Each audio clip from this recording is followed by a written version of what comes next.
श्री गणेशाय नमः। सभी भक्तों को राम राम। आइए अब सुनते हैं कार्तिक मास के महात्म्य का 16वां अध्याय। सुनो लगाकर मन सभी, संकट सब मिट जाए। कार्तिक महात्म का सुनो सभी 16वां अध्याय। इतनी कथा सुनाने के पश्चात नारद जी ने कहा, हे राजा पृथु, अब मैं आपको भगवान के मंदिर में दीपदान करने तथा मार्जन यानी झाड़ू लगाने का महात्म्य सुनाता हूँ, जो एक समय मुझे ब्रह्मा जी ने बताया था। अत्यंत गोपनीय इस कथा को आप ध्यान पूर्वक सुनिए। अत्यंत प्राचीन काल की बात है। चंद्रवंश में जयध्वज नाम का एक अत्यंत प्रतापी तथा प्रभु भक्त राजा राज्य करता था। वह प्रतिदिन भगवान के मंदिर में जाकर स्वयं झाड़ू लगाता तथा दीप जलाया करता था। एक दिन वितिहोत्र नामक राज पुरोहित स्वयं राजा के ये कार्य करते हुए देखकर बड़े ही विस्मय से पूछने लगा, हे राजन, भगवान को प्रसन्न करने के लिए और भी अनेक भक्ति युक्त कार्य है, फिर मंदिर में स्वयं सफाई करने तथा दीप जलाने में इतनी अधिक श्रद्धा का क्या रहस्य है?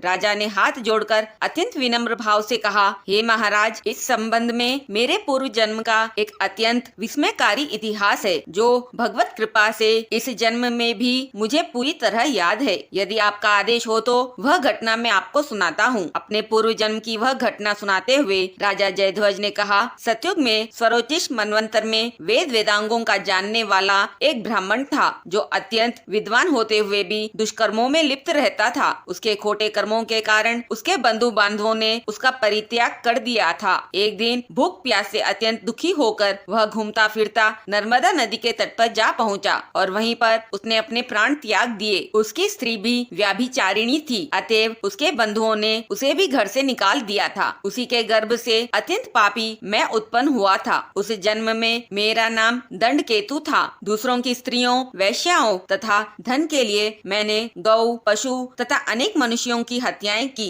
और इस प्रकार पाप से भरा जीवन व्यतीत करता रहा। एक रात्रि को किसी दूसरे की स्त्री से भोग करने की इच्छा से मैं एक सूने देवालय में गया। वहां जाकर मैंने वस्त्र से स्थान साफ किया और दीपक जलाया। उस सूने मंदिर में दीपक जलता देखकर ग्राम रक्षक वहां आ गए और मुझे चोर या डाकू समझकर उन्होंने लाठियों से मुझ पर इतने प्रहार किए कि वहीं मेरी मृत्यु हो गई। प्राण निकलते ही भगवान के दूत वहां आ गए और मुझे सुंदर विमान में बैठाकर वैकुंठ को ले गए। कार्तिक के महीने में भगवान के मंदिर में झाड़ू लगाने तथा दीपक जलाने से मुझे इतना फल मिला कि कई कल्प तक स्वर्ग में सुख भोग कर अब मैंने चंद्रवंश में जन्म लिया है। यदि श्रद्धा और भक्ति पूर्वक यही कार्य कार्तिक के पूरे महीने की जाए तो उसके पुण्य का तो कहना ही क्या है, उसका वर्णन तो ब्रह्मा जी भी नहीं कर सकते। एक अन्य कथा सुनाते हुए नारद जी ने कहा, हे राजा पृथु, अब दूसरे के दीपक जलाने का महात्म्य सुनो। मनुवंश के प्रतापी राजा रैवत के पुत्र भद्र बुद्धि के पुत्र का नाम सुदर्शन था।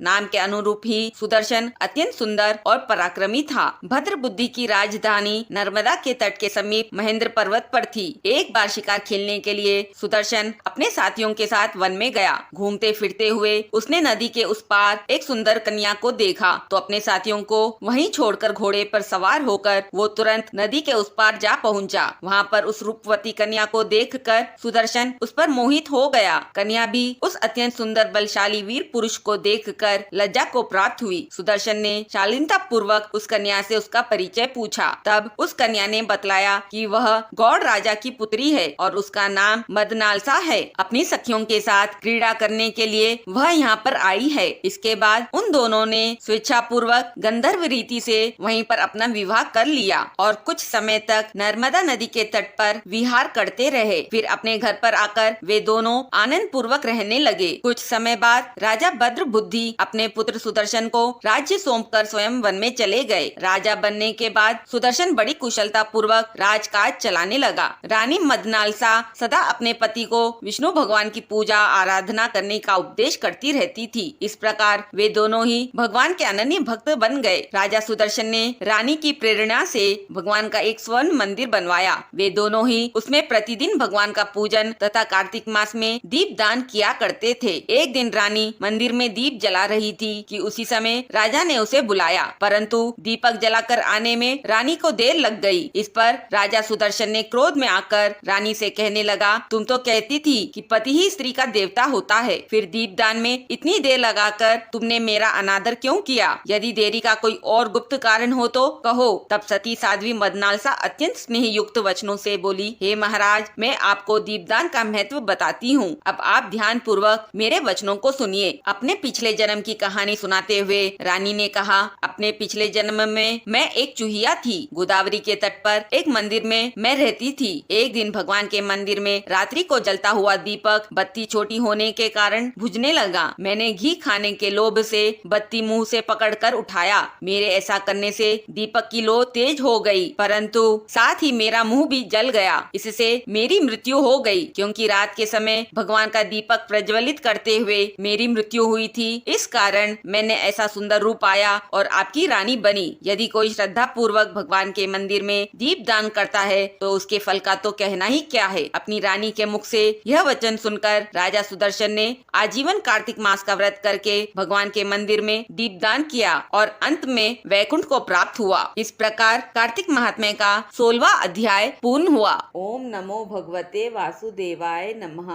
बोलिए श्री हरि लक्ष्मी जी की जय। बोलिए श्री विष्णु भगवान की जय।